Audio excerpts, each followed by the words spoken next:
Everybody say Jichikov. Jichikov. Jichikov. Jichikov. Who's Jichikov? Oh no. Welcome to the Dead Souls live stream. This is Dead Souls by Nikolai Gogol. If you're clicking here by mistake, this is what we read this month, and this is what we're going to be talking about. If you did not read this month, that's okay. We're going to do a short little period where we're just going to describe what this book was like for you a little bit before we jump into discussion. So yeah, let's do a little bit of that. But first, we're going to get into some announcements. So while I'm doing a few announcements, what I'd really like to do is start with an icebreaker. What comes to your mind when we talk about a book called Dead Souls? What is the first thing that comes to mind? If you have not read this book, what do you think this is about? If you have already read this book, what did you think this book was going to be about when you first heard of it before you read the summary? Because I had some very specific ideas of what I thought this was about, having read some of Nikolai Gogol's short stories. So in a second, I'm going to have my co-hosts introduce themselves and tell me what they thought that this was going to be about before they started reading. So just getting a few announcements out of the way. Let us know in the chat, what do you think Dead Souls is about? Yeah, okay. And what did you think before you read it? Okay, so this book was a book club pick for the Literary Discourse Discord, which is linked below in the description. The next book that Literary Discourse is going to be reading is Flannery O'Connor's Wise Blood, which is very exciting. I don't have it here. I was going to have it here. Anyways, very exciting. That live stream is going to be, Una, on June 10th, right? Correct. June 10th.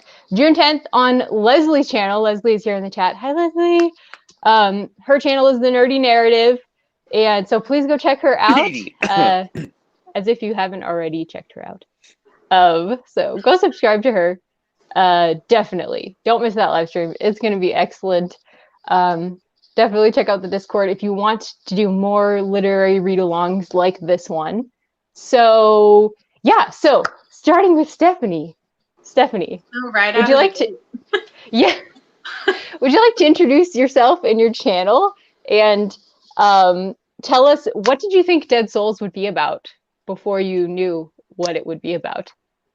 So my channel is Mr. Truths Reads, and I read a little bit of everything, but mainly like fantasy and classics. And based on what I've read before, I thought this would be something more religious, like Dead Souls, like unsaved souls, I guess. So a little bit different than what it was actually about. Yeah, totally, with the word souls in it and like dead souls. Yeah, I thought it would be like a redemption or spiritual thing. Totally, Did you totally. The PVR and Volahomsky translation when you read that, Stephanie? Yes.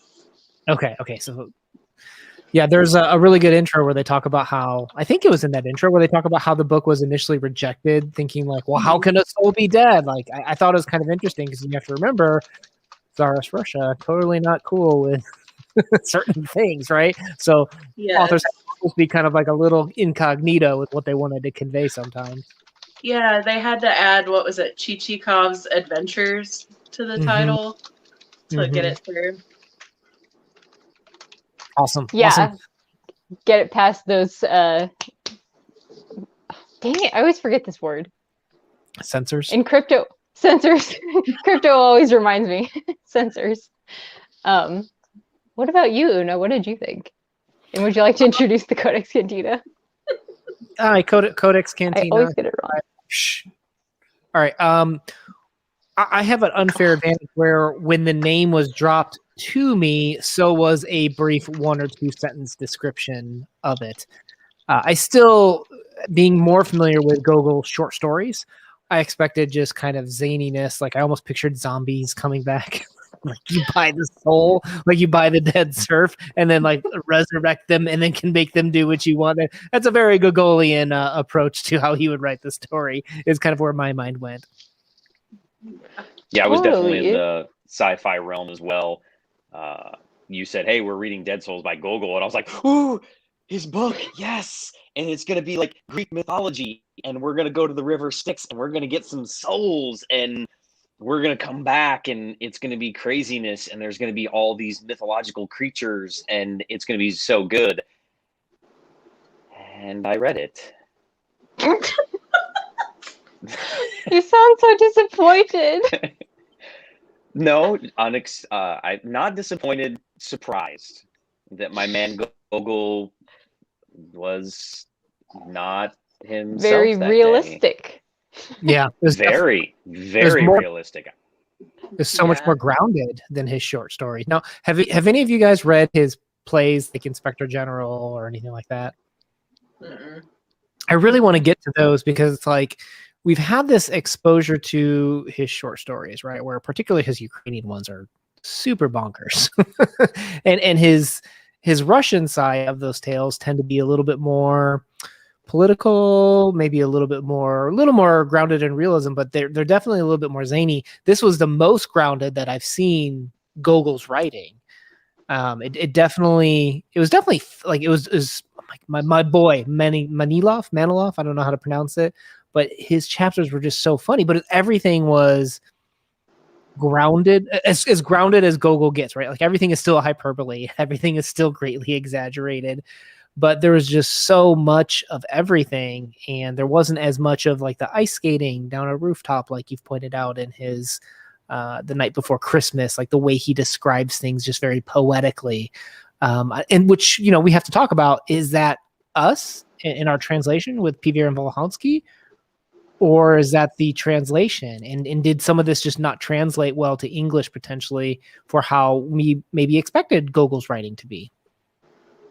Yeah, after reading this, I feel like it definitely felt more nonfiction than what I was expecting. It was so realistic. It felt like nonfiction, like I was reading a history book for Russia. Have you guys seen Leslie's video recently where her collaboration with Crypto on her channel? Yeah. Not yet. I did something on her channel? Crypto's wife has the best description of, who was it, Robert Jordan, of his writing, where she's like, he walks into a room and it's white, but not off-white, more of an ivory, less of an eggshell, but definitely not white. And it's just like this level of detail that you're like, holy cow, like that's kind of, I mean, it wasn't that satiric or it wasn't that exaggerated with Gogol, but there was so much detail where I'm like, I found myself kind of being like, well, I'm not really in the mood for like really descriptive writing of this room right now. I kind of want to get back to my boy Manilov. I got to find out how they finally went through that door sideways together. Like, I want to know what happens now. I did find myself wanting to skim. Dance. Yeah. Oh. Yeah. Wow. Okay. Wow. Okay. So this is very interesting.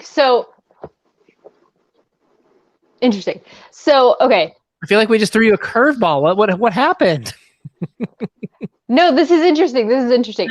So reading part of this, I think part of it might be the translation, Pivier and Volhansky.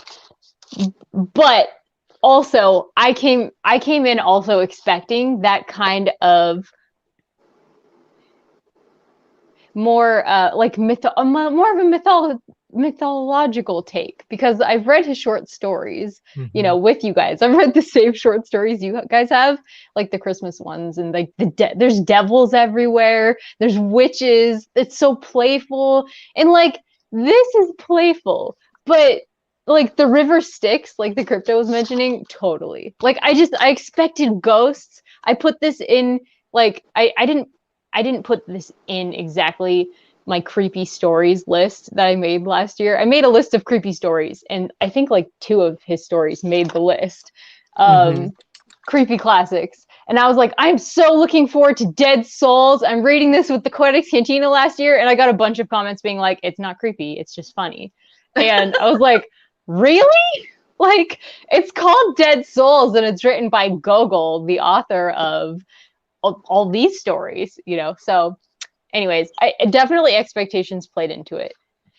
And I listened to the translators, the Hogarth translation, and I definitely noticed he has a better turn of the phrase a lot of times. Like there's a lot, you know, I have like the ebook edition of that one, and there's a lot of underlined portions where I'm like, oh yeah, that's phrased so much better. I didn't even mark that portion in this because it was kind of garbled in this, and I didn't even know what it was saying. Like it didn't strike me as anything particularly like mind-blowing. Anyways, that's a little bit off topic, but I definitely think that the Hogarth translation is smoother.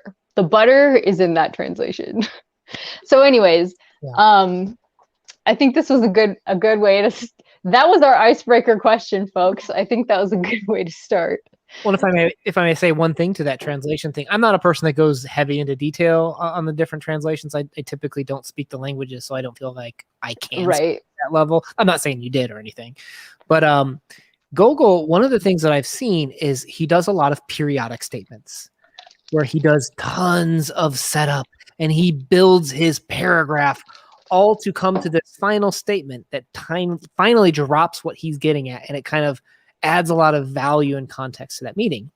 With that said, I do know enough about Peter and Volhonsky that they use very active phrasing with how they structure their sentences, and they're very direct, and that might not have worked as well with perhaps a Gogol translation. I don't know, but I know that I know that this didn't flow as well when I was reading it. That it didn't feel like it. But at the same time, my short story collection's Peter and Volhonsky too, and I've compared them a couple times to other translators. But I don't know. Maybe their just style doesn't flow as well with how aggressive and active their phrasing is compared to maybe how Gogol wrote it. Yeah, they feel a little choppy. I think that's a good way to describe it. Sometimes the sentence felt choppy.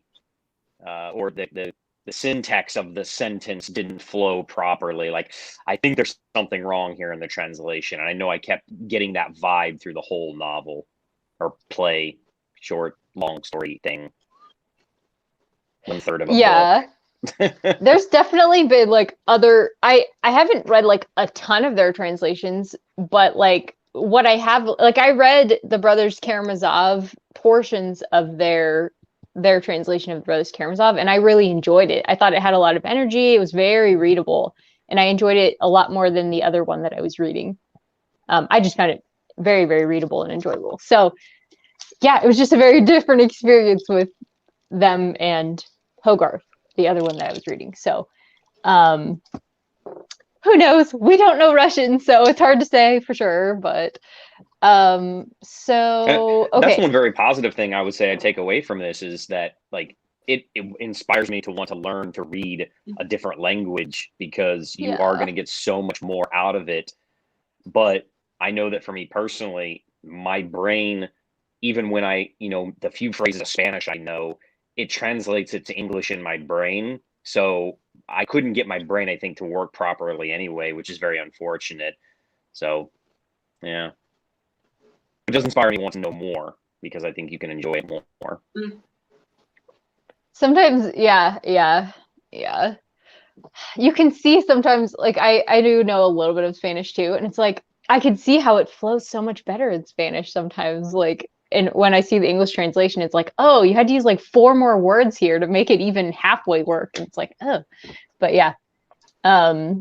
Okay, so let's move on here. Let's just quickly summarize Dead Souls for someone who hasn't read it, and like see if we can like compare him to any other authors.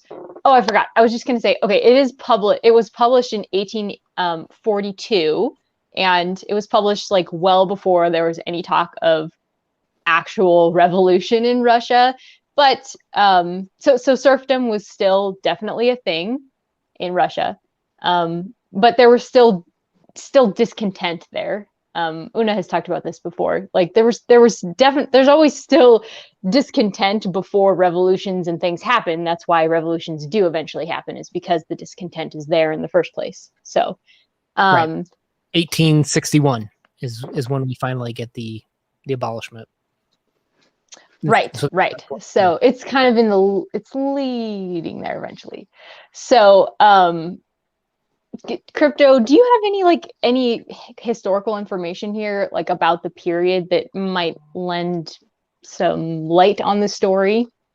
Well, you got to put a time cap on him, right? Like, this is only an hour stream. Crypto. You have a half an hour. No, you have 30 seconds.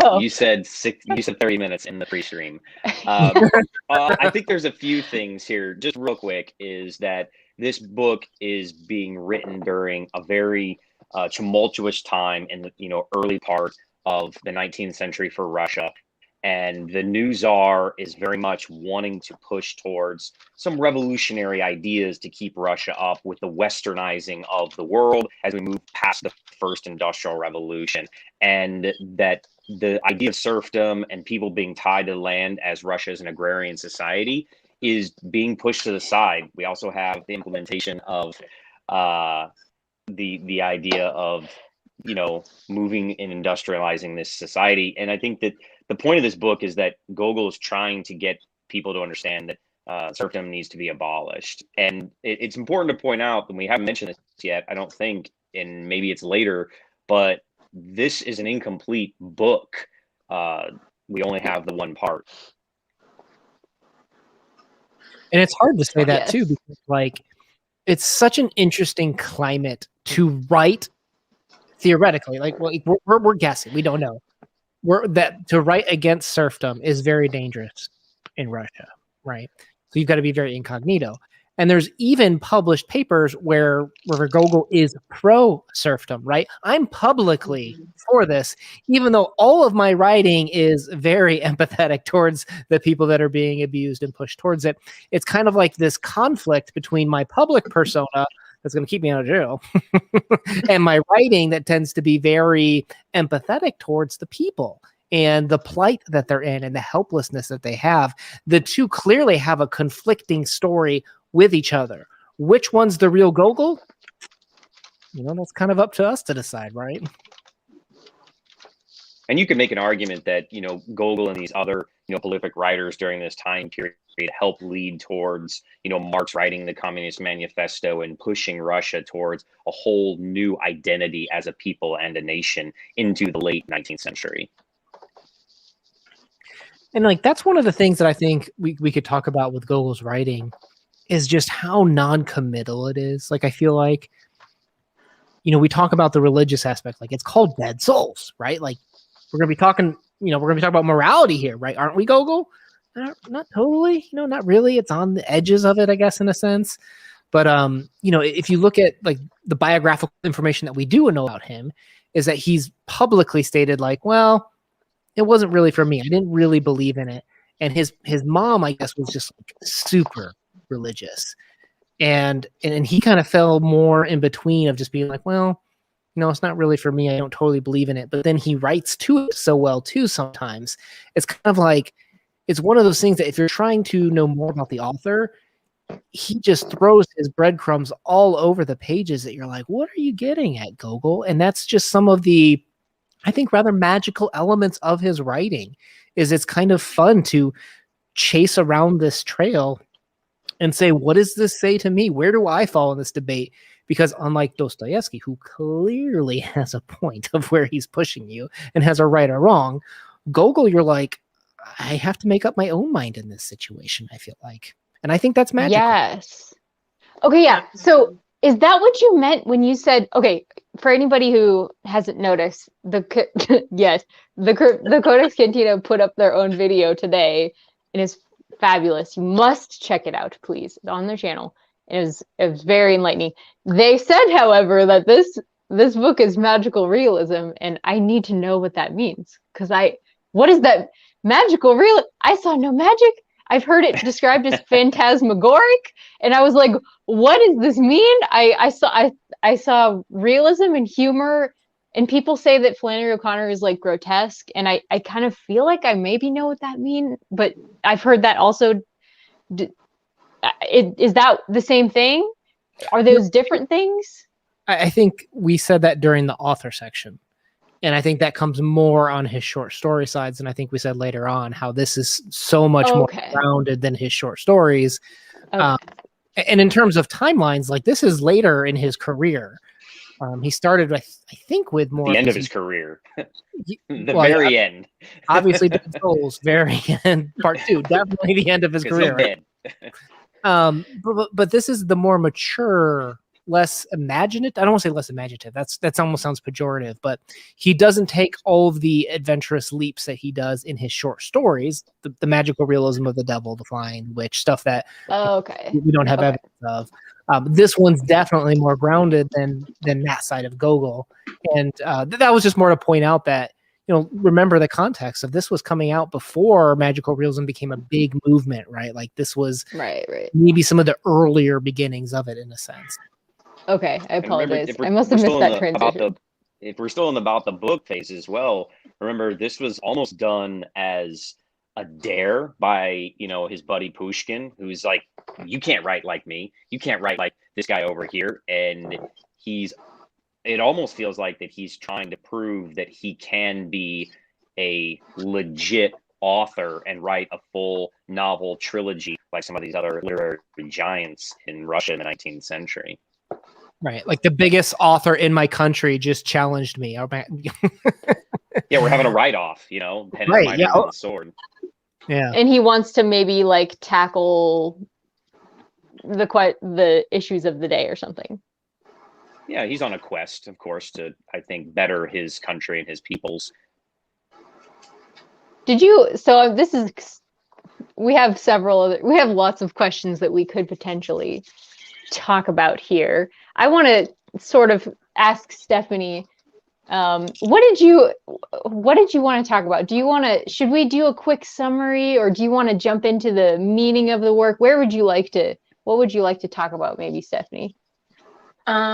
Thinking about some of the stuff we've thought about talking about in the document. I mean, the thing I mentioned was like, there's a lot of food, and I read that somebody counted and it was like 86 different dishes. And then wow. Yeah, and I actually tabbed, like, all the blue tabs are food. Wow. And it just, with the whole, like, greed thing in here, I felt like it kind of fit. And I noticed toward the end, which I may be overthinking it, but toward the end, when things start happening, the food becomes more... like not as rich. Like at the beginning you have like these elaborate meals and all that, and then toward the end you just have like stew and like struggle meals, for lack of a better word. And I thought that was kind of fitting with the story. I wonder if we took that like on a whole sensorial level, right? In terms of what he describes even in the room and stuff like that. Do you think there was more? So let's pretend that we're just talking about senses in general, food being part of that, right? In your opinion, did he take a more, I'll call it gluttonous view of the senses in the beginning? And did he ease up on those descriptions and how often he went into room details by the end? Or do you think that's a red herring there? Yeah, I mean, to me, I noticed a lot more at the beginning. Or did I just become numb to it by the end? Maybe.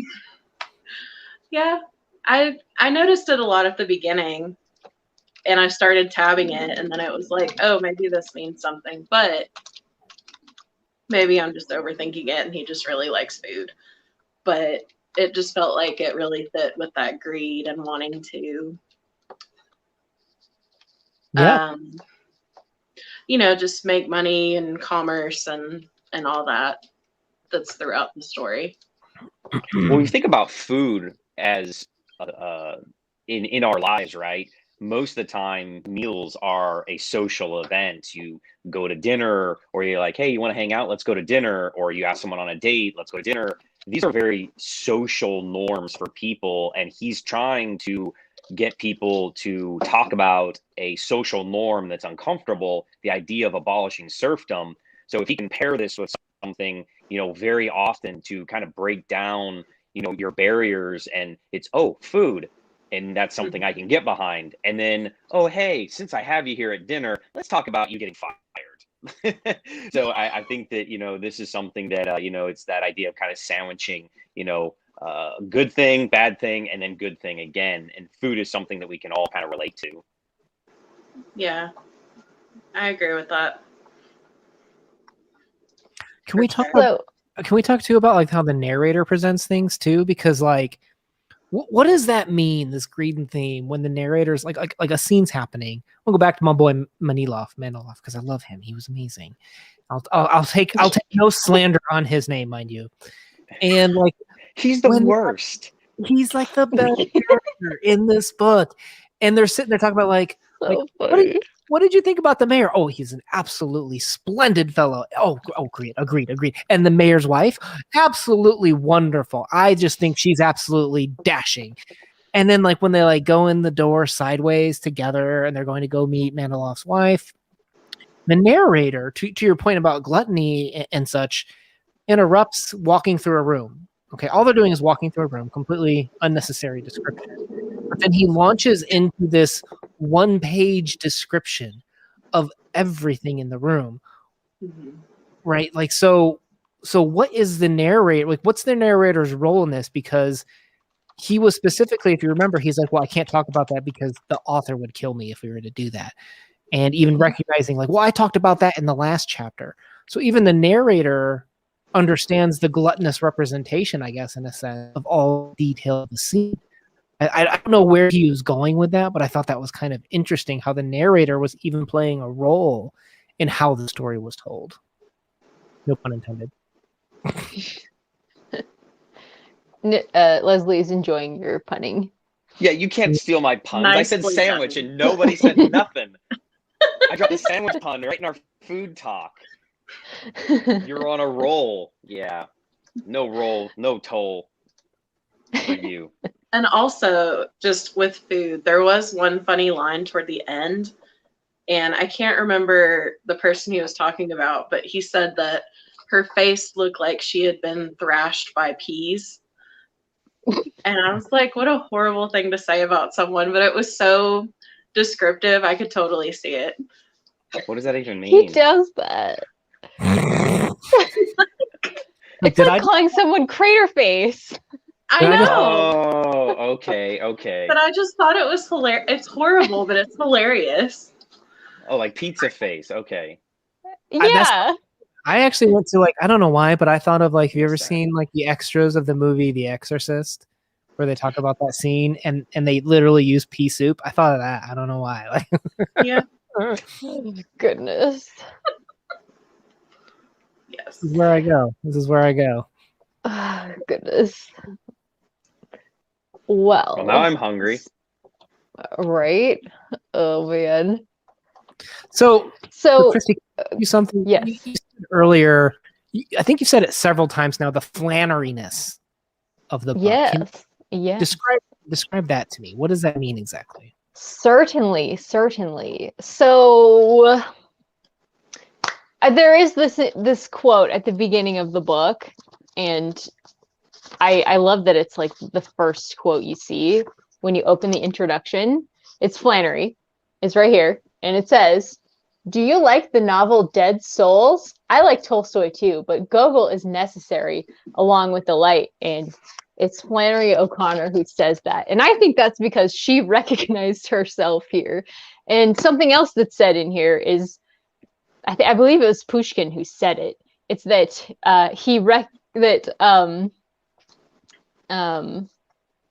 whatever his name is, Gogol, I think that's what his name is, some guy. Gogol recognizes the banality of life, and he's able to just represent it so well, of people, and he's able to just describe it really well. So, and there's like a whole description of banality and like a certain term that Russian has. Hang on, let me get to the posh lost. Yeah. But it's not really translatable in the description here, which we probably all read. And I wish I need an actual. This is why I want to learn Russian. It's for words like this. It's it reminds me of Count Olaf. It's like I feel like that is the embodiment of this term. Banality, vulgarity, and sham. And that is what Poshlost is supposed to embody. And I feel like Gogol is so good at representing that. And I feel like Flannery O'Connor recognized that and was like, yes, this soul does exactly what I do and knows how to do it because she knew how to do it too. Yeah, I feel like they just have that in common, that ability to pluck that out. And I think she called that grotesque. Or I think that's what people recognize as grotesque, and they call that grotesque. And she didn't recognize grotesque as a term that actually applied to her work, but that's what other people called it. She was like, no, that's real life. That's what I see. I'm just writing what I see. And I think it's just something that they shared. I think it's something that they saw, and it's something that they wrote. That is the Flannery-ness. Of course, she came after. But anyways, go ahead. Isn't there a quote where like someone said like what you write is so grotesque, and she's like, what you call grotesque I call the Southern way, like something along that line? Yeah, exactly. Yeah. She was just like, this is what I see. This is like my reality in the South here. I'm just showing you this is it. This is yeah. I think that if you think ahead. about it for a second, again, the point of this book of what he's trying to accomplish of open people's minds, do you think that he even watered it down a little bit? I mean, to your point of if he's writing what he's seeing, and then you take in actuality what was happening in Russia at the time, he's, he's hitting them with the kids' gloves, because to Una's point earlier, he doesn't want to get, thrown in a gulag. Yeah, that's yeah. But the work prison, right? Yeah, I think that's probably true. Somebody in the Discord today, Whale, mentioned in the Discord today that they were feeling like Gogol didn't criticize the system of serfdom enough. Yeah. Enough. Yeah. Gloves, right? Because he's trying to joke I'm sorry. about What did you say?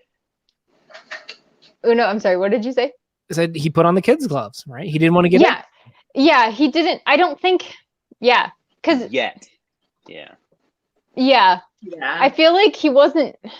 It's tough to say because in some senses, it's like he's almost not making a political novel, but in some senses, he really is. So maybe that is it. Maybe he just was afraid of getting in trouble. Like he wanted to do it, but he was like political light, like afraid.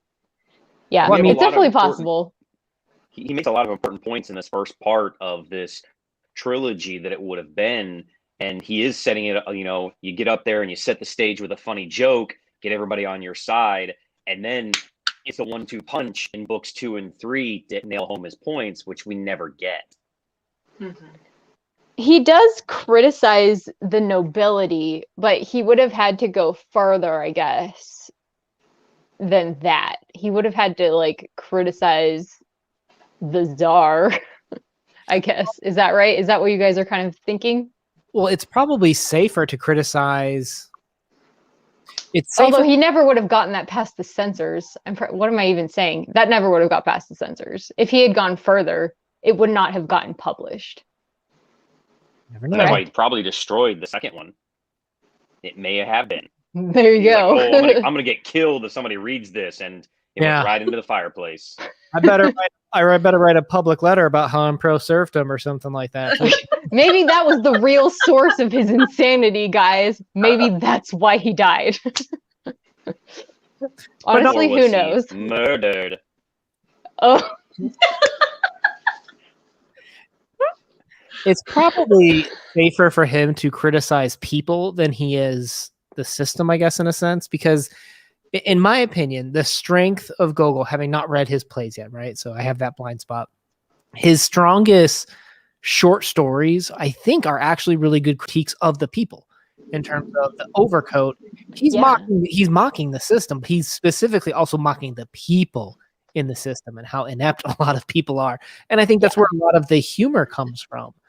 And was that harder to tackle from like a serfdom perspective? Get whacked. Thanks, Mom. Oh my gosh, is that your mom? Yeah, that's my mom. Hello. Mrs. Richards. Who is someone? I'm nervous now. Moms don't play. So, Go. so let me ask this question, because I think all four of us did Brothers Karamazov, right? I did not finish it. Oh no. I'm going to, but I have not. But I've read it. Did you get to the troika part? It's been a very long time. But yeah, just go for it. I'm trying to remember now, because every time I've read that book, I have never read Dead Souls, and I think there are several references to Dead Souls in Brothers Karamazov, right? And there's even like that troika scene in Brothers Karamazov, which I think expands, I feel like, the "Oh Russia" speech in the end of this book. I did not realize that. Okay. Mind blown. Well, that's what I was going to draw a comparison to, is clearly this must have had an impact on, I mean, it's considered a Russian masterpiece. Obviously, you hear it talked about all the time. But you can see how it seeped into the public consciousness, that you could just reference Dead Souls, that you could make this troika allusion to Dead Souls even. And Dostoevsky, I think, even pushed his message further decades later. I feel like that this might have been a message that resonated more with the people at the time too than it does to us here in 2021 even. Well, I mean, you can make the argument that Jichikov is the everyman trying to get ahead, and he'll go at whatever length he has to, and he'll go to this person and buy this soul. And I mean, that brings us kind of to another point of the story is it really talking about the value of someone's life? Is it really talking about the value of your own life, or what you'll do to get ahead? Because I think Jichikov is your everyday person, whether it's 19th century Russia or 21st century USA. I think you could make that argument that he gets it. Yeah.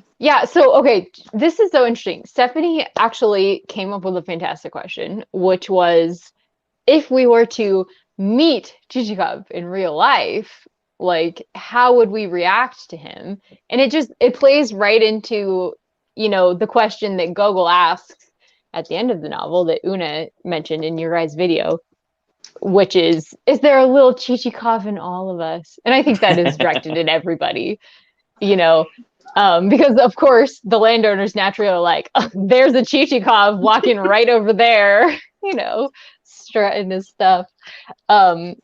So I just had some quotes about that. Hang on, let me grab it. So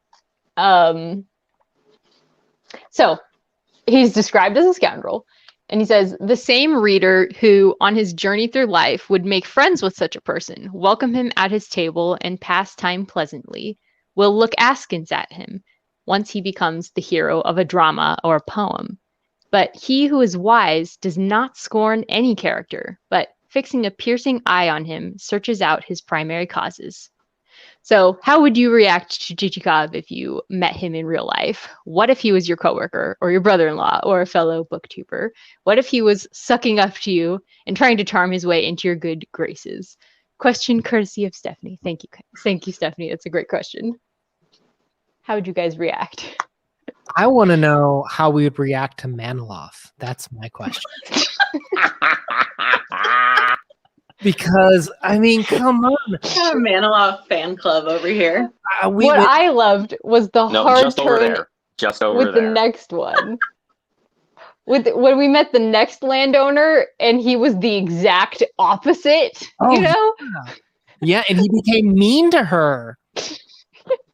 It was like he was like trying to do the same thing, the same glad handing, and he was like, no, that guy's terrible. No, she's terrible. All those people are terrible. By the way, this government contract, I don't know if you'd have anything interested in that, would you? But no, seriously, back to Maniloff. Like, how great when we had that scene when Chichikov like, hey Maniloff, what do you think about this? And Maniloff's just like he talks to a serf. He's like, what do you think about that? That? Oh, this is what he says, and he just repeats what the other guy said. Like, come on, like we all know that middle management dude that just repeats and like plays the middleman of passing messages back and forth. That's great. Yeah. I would like to see Jichikov as a booktuber. I think that would be hilarious. Yes. Oh my gosh. He'd be okay. He would be ripping everybody off. Like he would just steal all our ideas and he would compile them together in his own videos and be like, all right, I'm going to get the thumbnail from Una and I'm going to get the live stream from Christy and I'm going to get, the cool accent from Leslie. And he would steal all of these things from everybody. Yeah. But I feel like in person, I feel like you'd first start to like him. He'd be such a charmer. And then the more you got to know him, it's like, something's not quite right about you. He's average, right? Not too tall, not too short. No.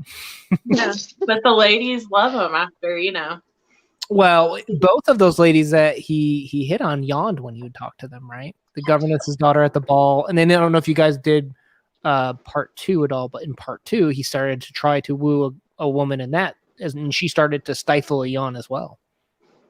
Oh, so he's charming in his business adventures, but he's not a romantic charmer. Oh, so Stephanie, you and I might be safe.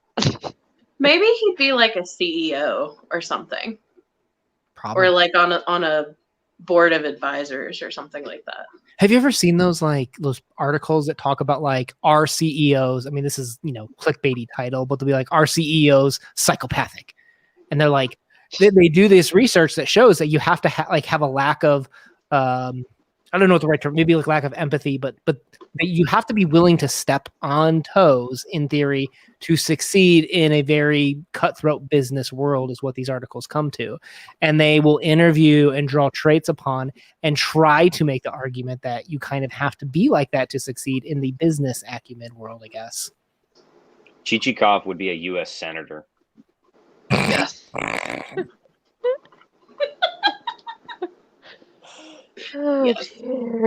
Vote Jichikov. Jichikov 2024. Yeah. You need some merch for that. Jichikov for senator. I need to create a pin, and that's going to be my Halloween costume. Is Jichikov 2022? Oh no Florida Senate seats open, so I don't know. He'll have to be in one of your guys' states. No. Indiana could take him. We'll take him. We've had worse. Oh no. Yikes. Okay, so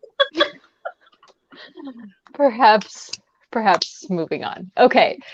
So I think we've covered a lot of ground here. Let's see, ultimately have point. So what was that? I'm sorry, I missed that. What? Nope. We're rolling. Okay, nothing.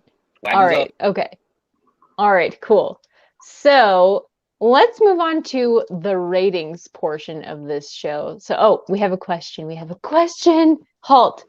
So, should I read Dead Souls before rereading The Brothers Karamazov? That's I think you get more of the references if you read it. Yeah. If you've already read Brothers K, then yes.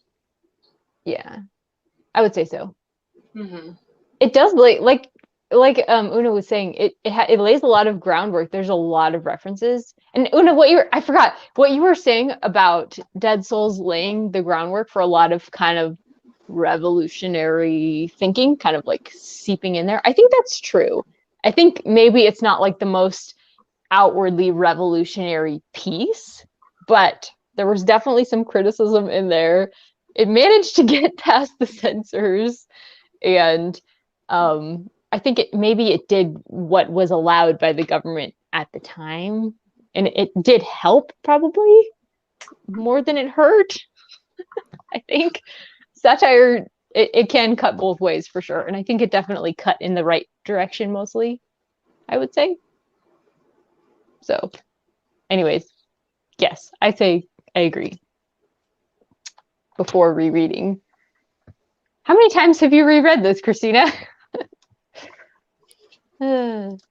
Okay, so ratings portion.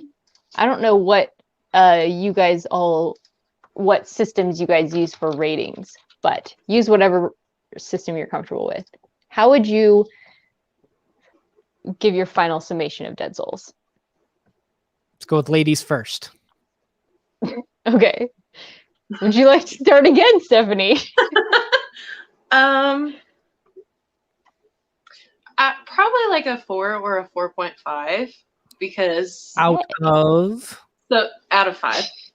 Out of 20. Subjectively, I had a really good time, even though, like you said, it's not as like his other work, and it definitely, objectively, I liked that he made me think about different themes and issues, and it's something that I'll keep thinking about now that I'm done.